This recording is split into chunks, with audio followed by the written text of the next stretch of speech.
7 लोग जिन्होंने ईश्वर का मजाक उड़ाए और फिर मर गए। नंबर 1, टाइटैनिक के मुख्य डिजाइनर थॉमस एंड्रयूज ने अहंकार से कहा था कि ईश्वर भी इस जहाज को नहीं डुबा सकता।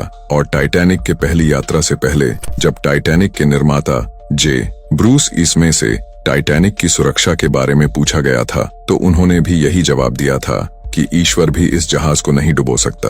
आपको पता ही होगा कि टाइटैनिक के साथ क्या हुआ। नंबर 2, मर्लिन मुनरो एक बार पादरी बिली ग्राहम से मिली और उन्होंने उनसे कहा कि उन्हें अपने जीवन में शांति के लिए यीशु की तलाश करनी चाहिए। तो उनके जवाब में मर्लिन कही कि मुझे आपके यीशु की जरूरत नहीं है। ऐसा कहने के 1 हफ्ते बाद वह अपने अपार्टमेंट में मृत पाई गयी। नंबर 3, जॉन लेनन जब बीटल्स रॉक बैंड बहुत सफल होने लगा था तो उन्होंने एक इंटरव्यू के दौरान कुछ ऐसा कहा जो उन्हें कभी नहीं कहना चाहिए था। उन्होंने कहा कि ईसाई धर्म खत्म हो जाएगा, गायब हो जाएगा और सिकुड़ जाएगा। हम अब यीशु मसीह से ज्यादा मशहूर हैं। उस इंटरव्यू के कुछ समय बाद बैंड के एक फैन ने उनकी हत्या कर दी।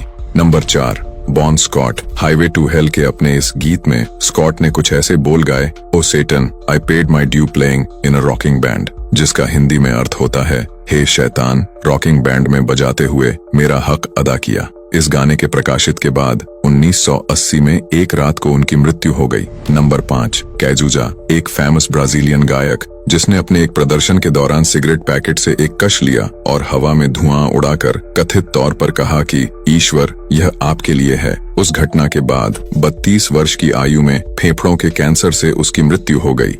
नंबर 6, स्टीफन हॉकिंग उन्होंने अपने एक किताब द ग्रैंड डिजाइन में लिखा है कि भौतिकी नियम में विशेष रूप से गुरुत्वाकर्षण किसी ईश्वर के आवश्यकता के बिना ब्रह्मांड शून्य से खुद को बना सकता है। और अपने जीवन काल में हॉकिंग ने ईश्वर को सिर्फ एक काल्पनिक चरित्र कहा। हम सभी जानते हैं कि उन्होंने कैसे मृत्यु देखी। नंबर 7, टैंक्रेडो नेवेस ब्राजील के एक राजनीतिक नेता। उन्होंने अपने राष्ट्रपति अभियान के दौरान कथित तौर पर कहा कि अगर उन्हें अपनी पार्टी से 5 लाख वोट मिले तो ईश्वर भी उन्हें सत्ता से नहीं हटा सकते।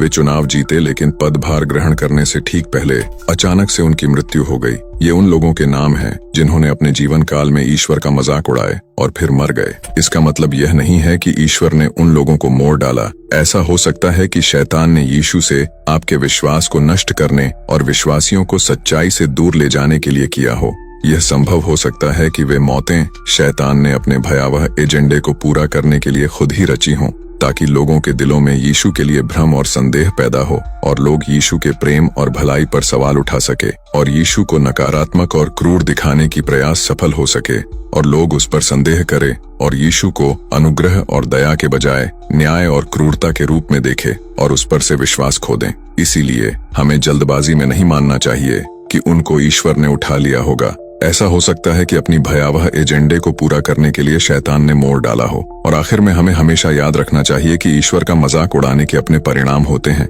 इस बात का जरूर से ध्यान रखें।